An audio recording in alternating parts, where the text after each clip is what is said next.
Bom, o nosso grupo ficou para apresentar o diagrama de Pareto. O nosso grupo é composto por Lívia, Raíla, Oswaldo e eu, Ana Patrícia. Pode passar, prof. Eu vou falar sobre o que é o diagrama de Pareto. Ele é um recurso gráfico utilizado para estabelecer uma ordenação nas causas de perdas que devem ser sanadas. Ela é uma ferramenta útil de classificações gerais de problemas, erros, defeitos e feedbacks de clientes. Podem ser classificadas para estudos e ações posteriores. Seu propósito, no entanto, não é identificar as causas. O diagrama de Pareto tem o objetivo de compreender a relação ação do benefício, ou seja, prioriza a ação que trará o melhor resultado. O diagrama de Pareto é composto por um gráfico de barras que ordena as frequências das ocorrências em ordem descrescente e permite a localização de problemas vitais e a eliminação de futuras perdas. Ele faz parte das 7 ferramentas da qualidade e permite uma fácil visualização e identificação das causas ou problemas mais importantes, possibilitando a concentração de esforços para saná-las. O diagrama baseia-se no princípio de que a maioria das perdas tem poucas causas, ou que poucas causas são vitais, sendo a maioria trivial. Muitas vezes, no diagrama de Pareto, ferramentas da qualidade são incluídas valores em porcentagem e o valor acumulado das ocorrências. A partir dessa forma, é possível avaliar o efeito acumulado dos itens pesquisados. O diagrama de Pareto é uma ferramenta muito importante porque através dele é possível identificar pequenos problemas que são críticos e acabam causando grandes perdas. Para esse diagrama, o conceito é aplicado, é importante seguir 6 passos básicos, que é determinar o objetivo do diagrama, que é o tipo de perda que será investigada. Segundo, definir o aspecto do tipo de perda, como os dados que serão classificados. Terceiro, em uma tabela ou folha de verificação, organizar os dados, as categorias do aspecto definido. Também fazer os cálculos de frequência e agrupar as categorias que ocorrem com a baixa frequência sob a denominação de outros. Também calcular o total e a porcentagem de cada item sobre o total acumulado e traçar um diagrama. Pode passar, prof.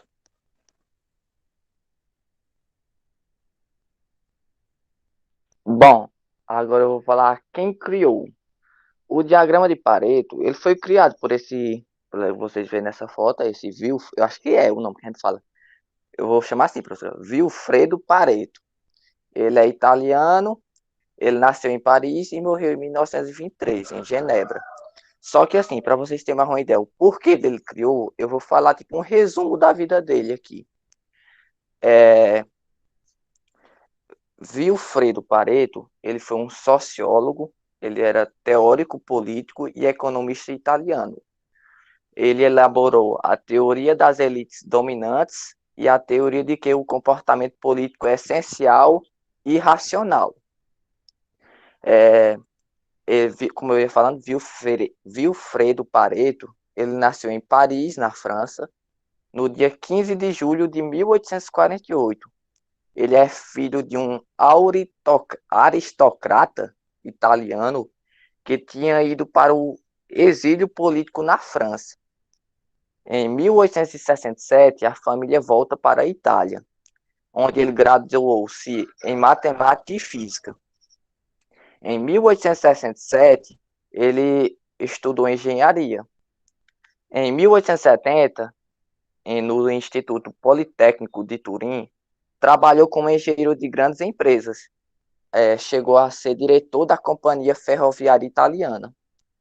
Aí, quando foi em 1874, ele foi nomeado diretor da Siderúrgica de Florença.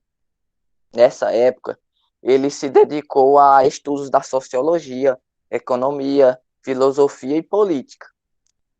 Em 1889, Pareto ele se casou com a jovem russa Nina Bakunin, sei lá, é o nome assim. Ele renunciou à sua função na siderúrgica e durante 3 anos ele se dedicou a escrever panfletos contra a política protecionista do governo italiano no mercado interno e suas políticas militares no exterior. Nessa época, ele travou uma amizade com um economista, Maffeo Pantaleone, é porque eu não sei falar esses nomes, professor, o que levou a ele estudar a economia pura. Aí, quando ele foi em 1893, ele foi nomeado para uma cadeira de economia política na Universidade de Lausanne, na Suíça. Aí, quando foi em 1894, ele publicou seu primeiro trabalho, que era Cordóis de Economia Política. É um nome assim. Onde ele reuniu uma grande quantidade de comentários de outros economistas. Aí, 2 anos depois, Vilfredo Pareto, ele formulou sua polêmica Lei da Distribuição de Renda, por meio de complicada fórmula matemática, onde ele tentou provar que a distribuição de renda e riqueza na sociedade não é aleatória e que segue um padrão invariável no curso da evolução, onde esse curso da evolução histórica em todas as sociedades, que depois foi chamada da Lei de Pareto. Aí eu estou contando um pouco dessa história para você entender o porquê que foi ele que inventou. Em 1906, ele publicou sua segunda obra, e ao longo da sua vida, ele foi um crítico ativo das políticas econômicas do governo italiano. Ele denunciava o protecionismo e o militarismo, que ele via como um dos maiores inimigos da liberdade. Aí, quando foi em 1923, ele foi nomeado para um lugar no Senado, no governo de Mussolini, mas só que ele se recusou, pois para ele ia se tornar um membro do fascismo. Aí nesse mesmo ano ele se separou, mas não tem nada a ver. Aí eu contei um pouco dessa história para vocês entenderem o porquê que ele criou, porque ele criou e porque foi ele, porque que, como é que eu posso dizer? Assim, por causa que qual era o motivo que ele queria, ele foi o criador desse diagrama. É isso aí, professor. E aí nesse slide passado tinha uma foto dele. Agora eu vou botar o áudio de Lívia, que é. Pode passar, prof. Que é. Ela vai explicar como o diagrama pode ser usado. Professora, depois você me confirma se dá pra sair o áudio dela normal? Como usar o diagrama de Pareto? Primeiro, faça um levantamento de dados. Segundo, defina o objetivo com esse diagrama. Terceiro, liste no Excel todas as causas dos problemas e a quantidade de ocorrências relacionadas a elas. Coloque as ocorrências de forma decrescente. Quarto, calcule as porcentagens de cada uma, assim como a porcentagem acumulada. Quinto, crie um gráfico de barras e de linhas, em que as barras serão as porcentagens de cada motivo e as linhas serão o acumulado de ocorrências. Agora analise os gráficos e olhe quais os problemas que estão se sobressaindo. Com base nessa conclusão, monte um plano de ações específicos para essa situação. Determinar o tipo de perda para investigar, especificar o aspecto de interesse da investigação, organizar a verificação de acordo com características e categorias do aspecto de investigação fazer contagens e organizações em ordem decrescente e agrupamento e calcular as frequências relativas e frequências acumuladas. Como aplicar o gráfico de Pareto? Um dos objetivos centrais de um programa de qualidade é reduzir perdas provocadas por no slide passado. itens defeituosos, que não atendem às especificações. Existem muitos tipos de defeitos que fazem com que o produto não atenda às especificações. Concentrar esforços no sentido de eliminar todos os tipos de defeitos não é uma política eficaz.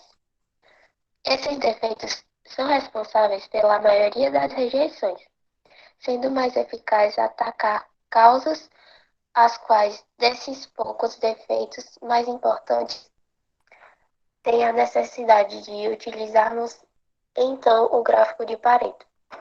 Os poucos vitais representam poucos problemas que resultam em grandes perdas.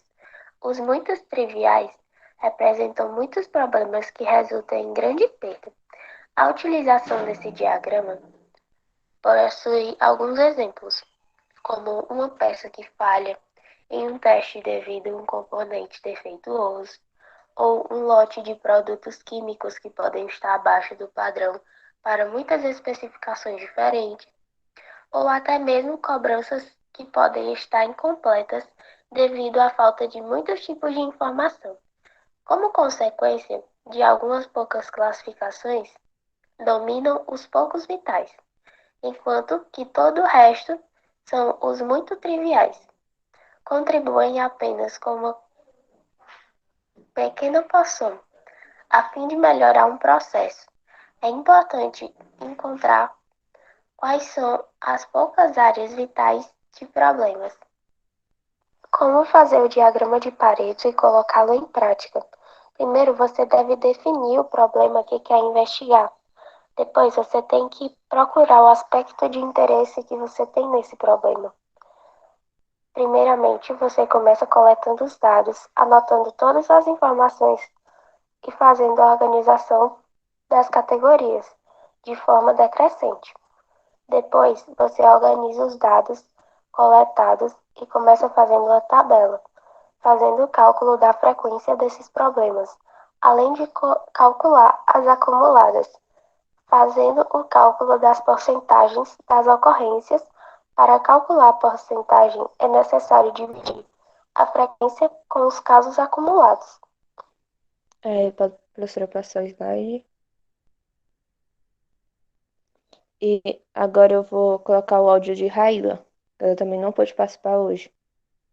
O diagrama de Pareto, ele pode ser usado em diversos contextos. Dentro da gestão da qualidade, ele ajuda a identificar as fontes mais comuns dos seus problemas, para que você possa criar um plano de ação focado em melhorias. Assim, você sabe exatamente para onde direcionar os esforços e garantir o máximo de resultado com o mínimo de esforço. Ele ajuda também a detectar desperdícios no ciclo da produção, indicando se é possível cortar alguma atividade que atualmente compõe o fluxo de produção, mas não gera valor ao cliente. Toda essa otimização dos insumos e recursos humanos gera reflexos junto ao cliente, que, sem saber das causas dos problemas, percebe apenas uma melhoria geral na qualidade. Pode passar, prof. Pode passar o slide.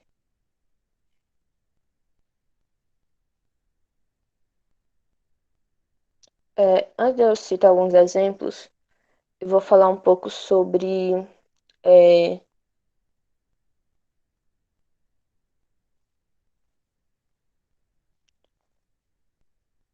antes de eu citar uns exemplos, eu vou falar um pouco sobre os benefícios do diagrama. Ele ajuda a selecionar os principais pontos críticos de uma organização para que ela possa focar seus esforços na resolução dos problemas que realmente importam.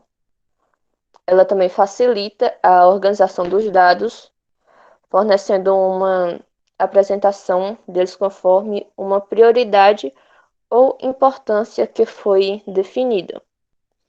Ele também auxilia na tomada de decisão, mostrando os dados que realmente são reais. Também resolve problemas de forma eficiente e organizada, fazendo um levantamento das principais causas das falhas que ocorrem, levando em consideração a importância de cada uma delas. O diagrama de Pareto também permite que os recursos sejam utilizados principalmente quando são limitados, e muitos outros benefícios, mas só com esse já é possível entender o impacto que a utilização da ferramenta pode causar. Pode passar o slide. Aí a Oswaldo agora vai citar esse exemplo aí.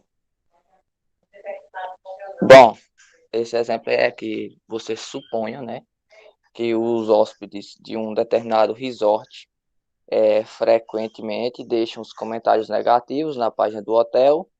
Aí eles vão pegar esses comentários, podem ser catalogados e organizados em gráficos para entender quais são os principais motivos das reclamações e como implementar melhorias de formas confiáveis para ter resultados rápidos.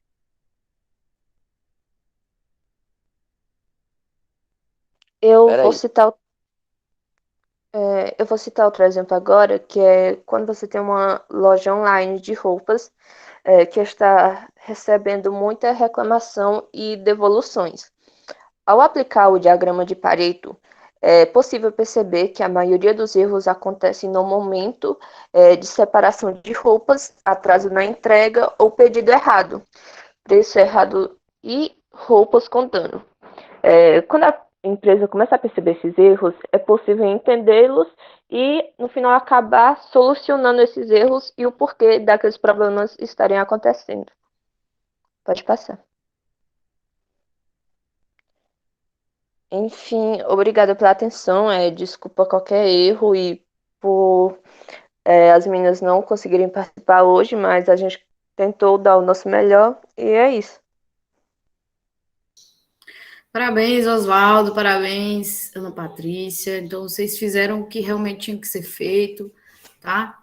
A gente sabe as causas, né, que as meninas estão ausentes, então já justificaram e tá tudo certo. Agora eu vou botar para apresentar para vocês, pessoal, o slide do próximo grupo, né? Certo, meninos? Só um instantinho aqui. Como eu estava na outra tela, eu estava sem o WhatsApp aqui. Eu vou pegar aqui no WhatsApp, viu? Só o tempo de eu baixar aqui e colocar, certo?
Aí, quando eu colocar aqui na tela, vocês já podem começar, tá bom?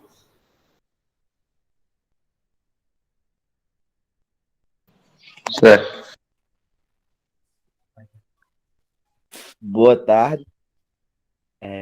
Nós vamos falar sobre gráfico de controle e cartas de controle. E eu vou apresentar o grupo, que é composto por mim, Francisco, Jailson, João Henrique, Juan e Sabrina.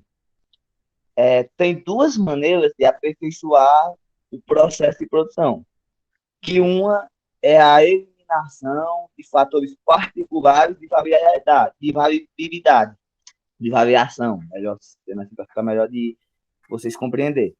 E outro é alteração do processo de produção. E para que isso aconteça, eles costumam aplicar uma técnica, que é a técnica de estatística, para evitar justamente que tanto, tanta eliminação de fatores particulares, que é para isso que serve o gráfico de controle, porque o ponto de fatores particulares, eles se encontram fora da linha do gráfico.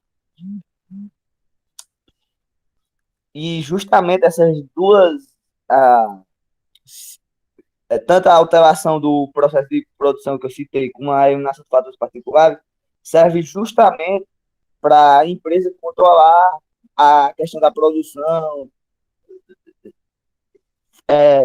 E foi nessa finalidade que foi criado o gráfico o gráfico de controle, justamente para se obter um controle do que a empresa quer produzir, a quantidade, tudo isso que, que serve o gráfico, que é para controlar e direcionar mais ou menos aquilo que a empresa quer produzir. Aí eu vou passar aqui para o próximo, que vai continuar a explicação.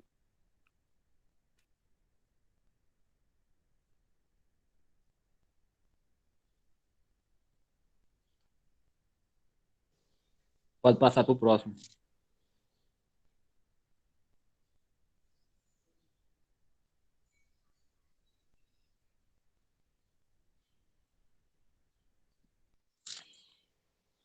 Uso básico dos gráficos de controle. As aplicações fundamentais do gráfico de controle são: primeiro, verificar se em determinado período um processo estava sob controle. Isto é feito examinando se o gráfico corresponde ao período de interesse. E segundo, é orientar a administração na manutenção do processo sob controle. Se o processo está sob controle, é possível ignorar a flutuação caótica das observações, exceto no caso de ser notada alguma observação fora dos limites de controle. É claro que se deve olhar com atenção à ocorrência de uma tendência em alguma direção. Isto é indicação de que alguma coisa, além do acaso, está influenciando o valor das observações. O objetivo principal dos gráficos de controle é, como se viu no exposto anteriormente, é fornecer informações úteis no aperfeiçoamento do processo. Quando se atinge o controle estatístico do processo, tem-se várias vantagens, como fração de defeituosos permanece constante na média, custos e índices de qualidade serão previsíveis, a produtividade será máxima com o sistema corrente. Existem várias razões para o uso dos gráficos de controle,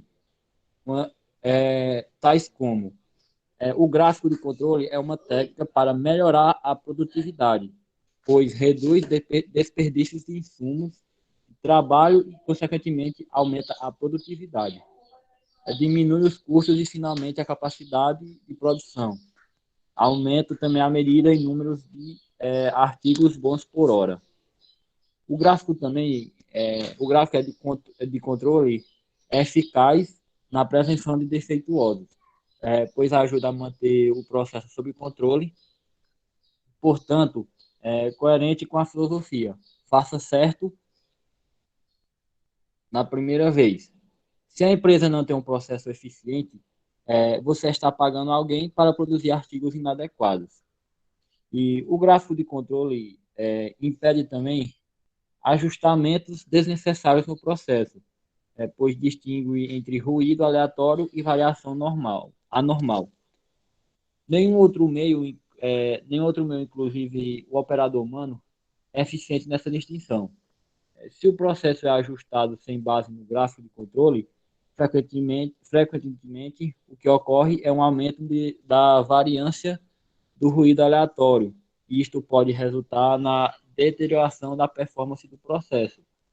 Assim, o gráfico de controle é coerente com a filosofia.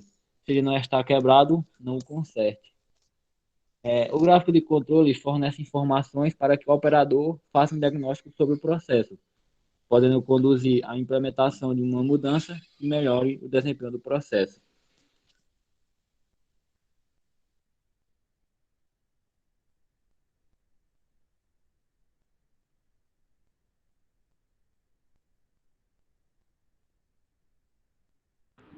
Tipos de gráficos de controle. Mas, gente, vocês estão me escutando?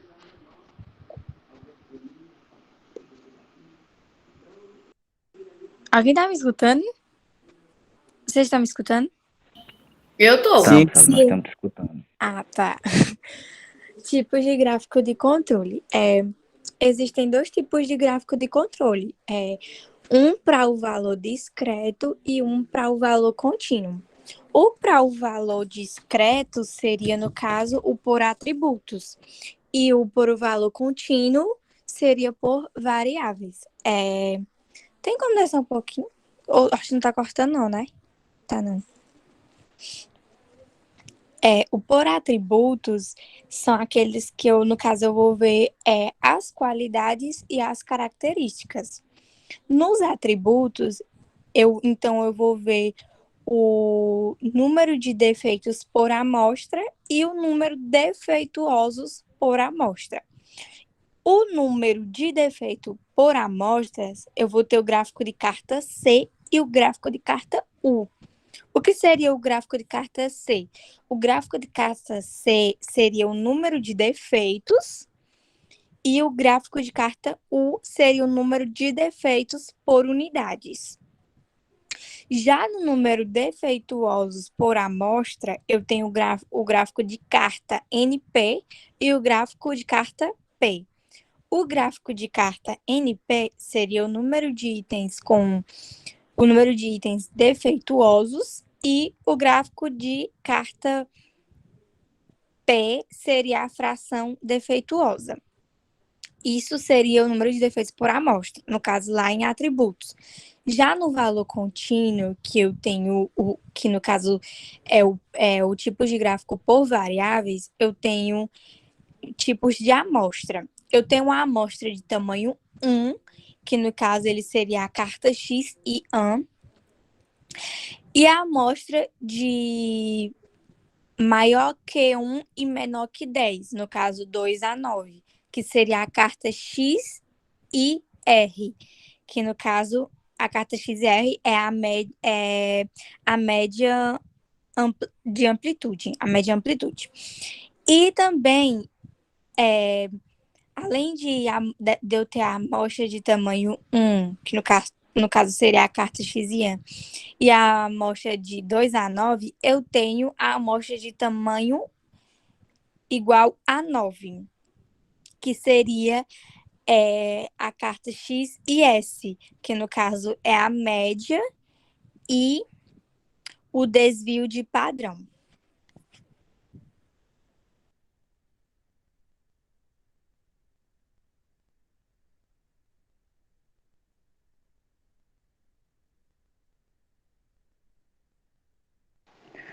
Agora, e adentrar mais nos gráficos de controle por atributos. O termo atributo ele é utilizado em controle de qualidades que refere-se a características da qualidade que pode estar ou não conforme as especificações. Para melhor entendimento, é comum que utilize os termos bom e defeituoso, que são usados no lugar de conforme e não conforme. No gráfico de controle por atributos, um produto é classificado como possuindo ou não um atributo ou qualidade. Assim, assim o produto ele atende ou não a uma especificação. Os itens que não satisfazem as especificações, eles são denominados como defeituosos e muitas das vezes o interesse da administração está na fração de unidades de defeituosas em produtos. Por outro lado, a frequência a, interessado na evolução de uma característica quantitativa.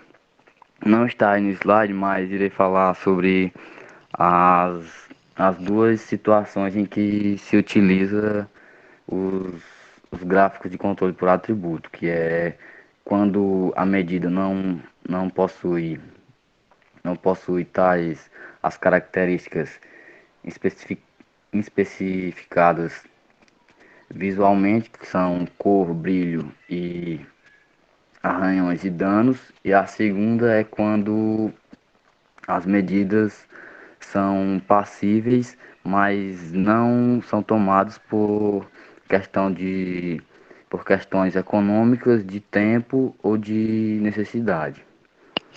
Pode passar para o próximo slide. Agora eu vou falar sobre o gráfico de controle por variáveis. Nesse gráfico de controle por variáveis, que ele é utilizado para controlar o desempenho de um processo quanto à sua variabilidade. Nesses gráficos, eles tratam das características que podem ser mensuradas em escala contínua, como Sabrina falou. E muitas dessas características podem ser expressas em termos de medidas numéricas, a exemplo de diâmetro, peso ou volume. Nesses gráficos de controle por variáveis, eles são bastante eficientes, além de que eles fornecem mais informações quanto à performance do processo do que os gráficos de controle por atributos.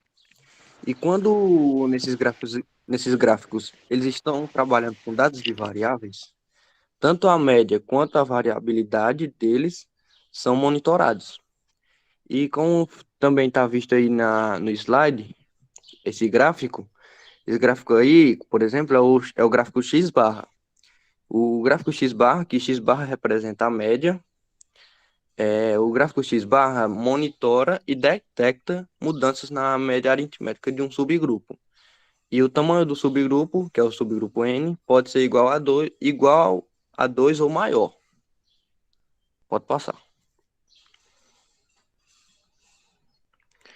E aí são algumas finalidades da carta de controle por variáveis. Que o uso da carta de controle por variáveis tem a finalidade de fornecer informações. Ele tem a capacidade de fornecer informações para a melhoria da qualidade, fornecer informações sobre a capacidade do processo, como também para a tomada de decisões relativas à especificação do produto e também para a tomada de decisões sobre o processo de produção, além de que para a tomada de decisões sobre peças recém-produzidas. Pode passar. Aí, eu acho que uma coisa que Francisco não falou, que o inventor de cartas de controle foi o Walter Schellhardt, que ele foi um cientista, engenheiro e estatístico que desenvolveu o conceito de gráficos de controle. Acho que ele não frisou isso. E é isso.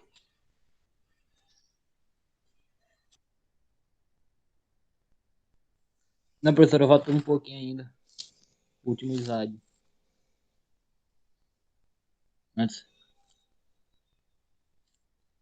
Pronto, esse aí. A finalidade das cartas de controle por variáveis o uso da carta de controle por variáveis tem uma finalidade de fornecer informações, como para a melhoria da qualidade e que é utilizar a carta de controle unicamente para comprovar a existência de um programa de controle de qualidade. É perda de tempo. A carta de controle por variáveis é mais efetiva técnica para alcançar a melhoria da qualidade. Também é sobre a capacidade do processo.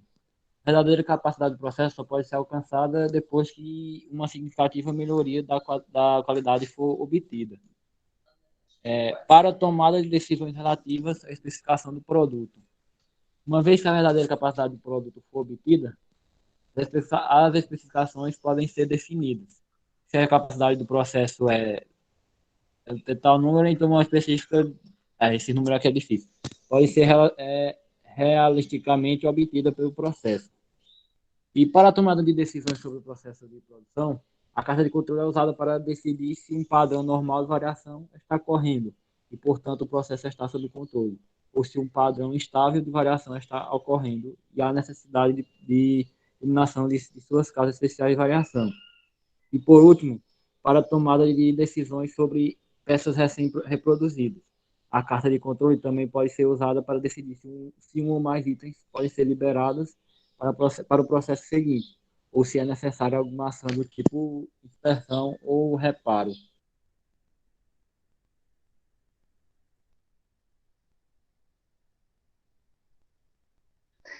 Só para complementar a informação que o Ivan Henrique deu sobre o cara que inventou a carta de controle, o gráfico de controle, o Walter Schwab, ele era um cara americano, norte-americano, ele era um físico e engenheiro estatístico. Aí ele criou o gráfico de controle porque achava que iria contribuir bastante, como contribui na realidade. É útil até hoje. Pois está finalizada a apresentação. Obrigado pela atenção de todos e qualquer dúvida, fique à vontade.